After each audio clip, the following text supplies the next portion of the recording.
Hey Jacob, today we're going to continue to read Where the Sidewalk Ends by Shel Silverstein. I sent you a copy, so hopefully you can follow along. I love you very much. The longest nose in the world belongs to Miss Betsy Bluebonnet, who let me write things on it. Rudy Felsch.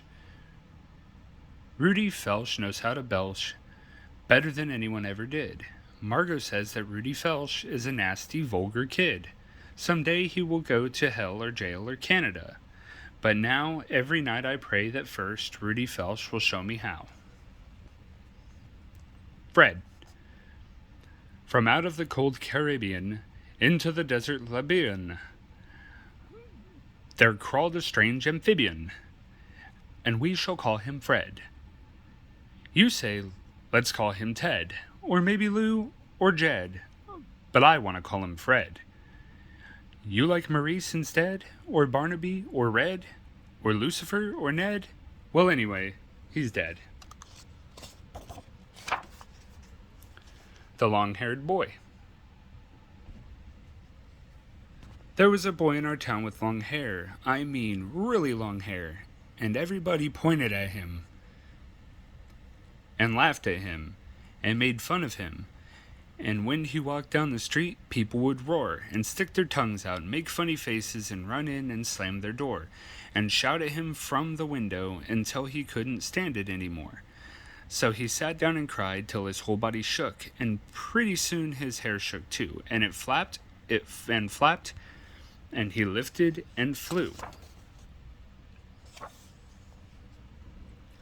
Straight up in the air like a helicopter. Jenny Rick saw him and dropped her knitting and screamed, "It's a flying kid!" Luke Hastings ran and hid under Old Man Merrill's car. Miss Terrence fainted. Henry Quitz tried to shoot him down but missed. I thought he was a crow, he said, and around he sailed all through the day, smiling in the strangest way, with the wind in his hair and the sun in his eyes.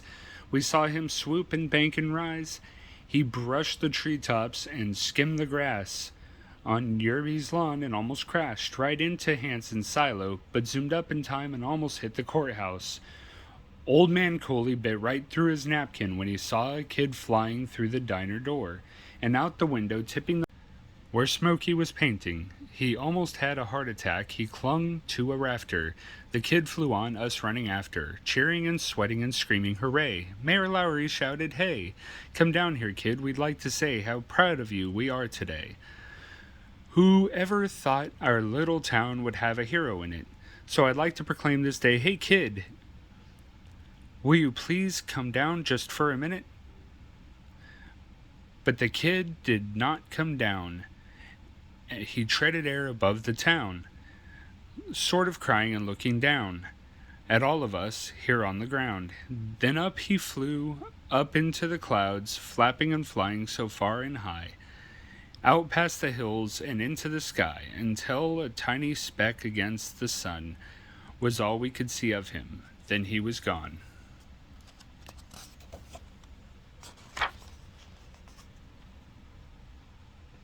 Band-Aids. I have a Band-Aid on my finger, one on my knee, and one on my nose, one on my heel, and two on my shoulder, 3 on my elbow, and 9 on my toes, 2 on my wrist, and 1 on my ankle, 1 on my chin, and 1 on my thigh, 4 on my belly, and 5 on my bottom, 1 on my forehead, and 1 on my eye, 1 on my neck, and in case I might need 'em, I have a box full of 35 more. But oh, I do think it's sort of a pity I don't have a cut or a sore. Dreadful. Someone ate the baby. It's rather sad to say. Someone ate the baby, so she won't come out to play. We'll never hear her whiny cry, or have her to feel if she's dry. We'll never hear her asking why someone ate the baby. Someone ate the baby, it's absolutely clear. Someone ate the baby, 'cause the baby isn't here. We'll give away her toys and clothes. We'll never have to wipe her nose. Dad says that's the way it goes. Someone ate the baby. Someone ate the baby. What a frightful thing to eat. Someone ate the baby, though she wasn't very sweet. It was a heartless thing to do. The policemen haven't got a clue. I simply can't imagine who would go and eat the baby.